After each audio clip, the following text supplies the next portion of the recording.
तो जय हिंद दोस्तों, मैं अमित और आप हैं अमित एजुकेशन सेंटर 21 के साथ। तो जी दोस्तों, आज के वीडियो में हम लोग पढ़ेंगे क्लास 10th का मैथ्स प्रश्नावली 4.3 का एक का दूसरा नंबर प्रश्न।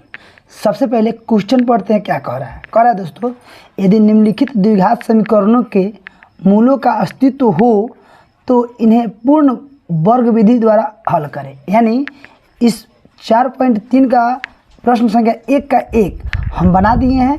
अब हम लोग आज 2 सोल्व करेंगे। कितना सोल्व करेंगे? 2। तो सबसे पहले कह रहा है, इसमें 2 क्वेश्चन है कि निम्नलिखित द्विघात समीकरणों के मूल का अस्तित्व हो। मूल का अस्तित्व चेक करना है। अस्तित्व का मतलब पहले इसको निकालेंगे डी। क्या निकालेंगे? डी। विविधकर निकालेंगे। यदि विविधकर, यानी विविधकर को है ना विवेचक भी कहते हैं। यदि विवेचक अगर आपका प्लस में आता है ना, चाहे 0 आता है, तब उसे पूर्ण वर्ग विधि से हल कीजिएगा। अगर नहीं आता है तो पूर्ण वर्ग विधि से हल नहीं आएगा। ये आप कहिएगा सर आपको ये बात कैसे पता? तो देखिए इसमें लिखा हुआ है ना कि निम्नलिखित द्विघात समीकरणों के मूलों का अस्तित्व। तो मूलों का अस्तित्व ये बात कैसे पता चलेगा? तो विवेचक निकालेंगे। क्या निकालेंगे? विवेचक, यानी डी निकालेंगे। डी का मतलब? तो डी का यह मतलब होता है ना b² - 4ac। ये निकालेंगे। अगर निकाला हुआ मान अगर आपका प्लस में आए चाहे 0 आए तब उसे पूर्ण वर्ग विधि से हल करेंगे। अगर माइनस में आए तब पूर्ण वर्ग विधि से हल नहीं करेंगे। तो चलिए सॉल्व करते हैं। पहले क्वेश्चन लिख लेते हैं। 2x² + x - 4 बराबर 0 लिख लिए हम। चलिए अब लिख लिए, यहाँ पे हम एक्सरसाइज लिख देते हैं। हो गया। अब चलिए यहाँ पे हमने लिख दिया क्वेश्चन। तो कैसे ज्ञात करेंगे? तो ए बराबर कितना लिखेंगे? यहाँ 2। बी बराबर देखिए इस x में किसी अंक से गुना नहीं ना है, यानी 1 है, 1 लिखेंगे। और सी बराबर कितना हो जाएगा? -4 हो जाएगा। हो गया ना। अब देखिए इतना लिखने के बाद है ना हम निकालेंगे डी, है ना। डी बराबर फार्मूला होता है b² - 4ac। अब देखिए बी का मान कितना दिया है? 1। तो 1 का स्क्वायर -4, ए का मान कितना दिया है? 2, सी का मान कितना दिया है? -4 बराबर 1 का 1 रहेगा स्क्वायर। अब देखिए माइनस प्लस 4 दूना 8, 8 चौका 32, तो 32 लिख देंगे।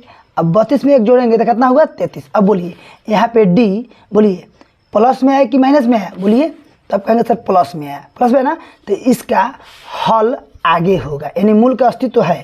तो लिखेंगे इनका इन प्रश्नों का है ना पूर्ण वर्ग विधि से हल किया जा सकता है। लिखेंगे इससे है ना प्रश्न का हल पूर्ण वर्ग विधि द्वारा किया जा सकता है। लिख देना। अब चलिए अब हल करते हैं। हल कैसे? पूर्ण वर्ग से कैसे हल होता है? तो पहले इस क्वेश्चन को फिर से उतार लेंगे।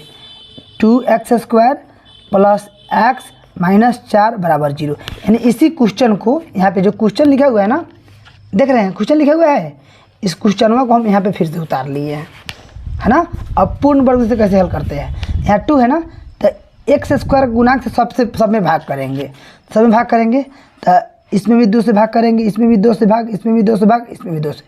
यहाँ x² का जितना गुणांक रहेगा, यानी जितना अंक से गुना हुआ रहेगा उसी अंक से सब में गुना करेंगे। तो इधर कट गया, हाइयो कट जाएगा, हाइयो कट जाएगा 0। यानी यहाँ कितना बचा? x² बचा प्लस x/2 बचा, घटाओ 2 बचा कितना बचा? 0। हो गया ना। अब क्या करेंगे? सबसे पहले हम लोग क्या करेंगे कि अब यहाँ लिखेंगे x² + x/2 बराबर माइनस में है ना, बराबर किधर जाएगा? तो सीधे प्लस में 2 होगा, तो प्लस में लिखा जाता है। अब चलिए यहाँ पे कितना दिया हुआ है? x/2 दिया है ना, यानी इसमें x में किसी अंक से गुना है, यानी 1 से गुना है। कितना से गुना है? 1 से। कुछ नहीं है तो यहाँ 1 है, तो इस 1/2 को कहीं और जगह लिखेंगे, ठीक है ना। तो देखिए यहाँ कितना है? देखिए ध्यान देंगे, यहाँ इस x/2 लिखा है ना, यानी इसमें किस अंक से गुना है? यहाँ इसमें कौन से गुना है? कुछ नहीं है यहाँ, तो 1 है, यानी 1 i/2 लिख देंगे, हो ना। यानी इस चीज़ को इनमें कोई अंक से गुना नहीं है तो 1/2 लिख देंगे। यहाँ लग ले, यहाँ कोई भी अंक हो, कोई उससे मतलब नहीं है, 1/2 से हमेशा गुना करते हैं, बराबर गुना करेंगे तो 1 1 2 दूना 4, लगले इसका स्क्वायर करेंगे, तो स्क्वायर करेंगे तो 1 को कितने बार लिखेंगे 2 बार, 4 को भी लिखेंगे 2 बार, 1 1 में 4 4 कितना होगा 16। इसको दोनों ओर जोड़ देंगे, यानी इधर भी जोड़ देंगे 1/16 और इधर भी 1/16 जोड़ देंगे, हो गया ना, जोड़ दिए ना। अब चलिए लिखेंगे x² प्लस x/2 प्लस 1 कितना हो गया 16। अब ये दोनों का एलसीएम निकालेंगे, 16 और 1 का एलसीएम निकालेंगे, एलसीएम कितना होगा 16। 1 के पढ़ा कितना में पढ़ेंगे 16 का, 16 बार 16 दूना 32 1 हो गया ना। आगे देखिए, अब देखिए x² प्लस x/2 प्लस 1/16 बराबर 32 से 33/16 हो गया ना। अब चलिए अब क्या करेंगे, अब हमको यहाँ पे एक और काम करना है। यहाँ देखिए पहले x लिख लेंगे, अब बिचला कुछ नहीं करना है, बिचला को कुछ नहीं करना है, ठीक है ना, बिचला को कुछ नहीं करना करेंगे हम, है ना। अब हम क्या करेंगे, इस पर आएंगे तो 1 लिख देंगे, 1 का 1 क्या होता है 16 का वर्ग तोड़ेंगे तो 4 होगा, इस तरह कर लेंगे। अब देखिए यहाँ पे कोई आपको कहीं यहाँ से ले करके कोष्ट मत दीजिएगा, कहीं आपको घटाव दिख रहा है नहीं दिख रहा है, एक मतलब नहीं दिख रहा है प्लस से दिख रहा है तो यहाँ प्लस देंगे, अगर कहीं घटाव दिखे तो यहाँ घटाव नहीं देंगे, आई पे स्क्वायर चढ़ा दीजिए। 33 बटा कितना हो गया 16 हो गया ना। आगे देखेंगे, अब क्या करेंगे x प्लस 1/4 का होल स्क्वायर बराबर कितना हो जाएगा 33/16। अब क्या कुछ नहीं करना है, x प्लस 1/4 बराबर 33/16 हो गया ना। जब इधर आएगा स्क्वायर तो रूट अंडर चढ़ जाएगा, आएगा पहले प्लस माइनस लग जाएगा, हो गया ना, हो गया इतना। अब देखेंगे ध्यान से, तो x कितना हो जाएगा, सीधे x लिख देंगे, देखिए यहाँ पे ध्यान से, सीधे x लिख देंगे ना, बराबर है प्लस माइनस, है ना, इला कितना हो जाएगा 33 का वर्ग नहीं टूटेगा तो 33 का 33 से लिखेंगे, और 16 का वर्ग कितना होता है 4 हो गया ना।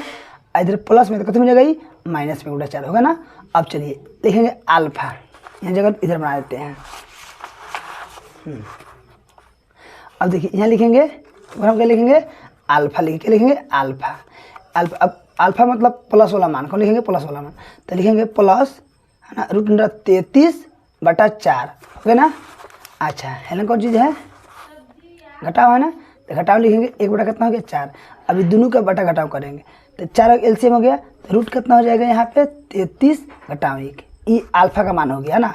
अब निकालेंगे बीटा, तो यहाँ प्लस लिए है ना, अब घटाव लिखेंगे, घटाव √33/4, घटाव लिखेंगे 1/4।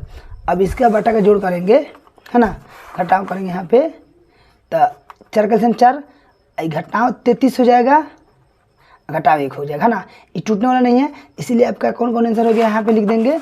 एगो ई आंसर हो गया, ए वाला कितना दिया है यहाँ पे हो गया आपका आंसर, ये वाला हो गया √33 घटाव 1/4, एगो ई हो गया, एगो ही हो जाएगा घटाव 33 घटाव 1/4, एगो आपका ई आंसर हो गया, ठीक है ना। कोई दिक्कत नहीं।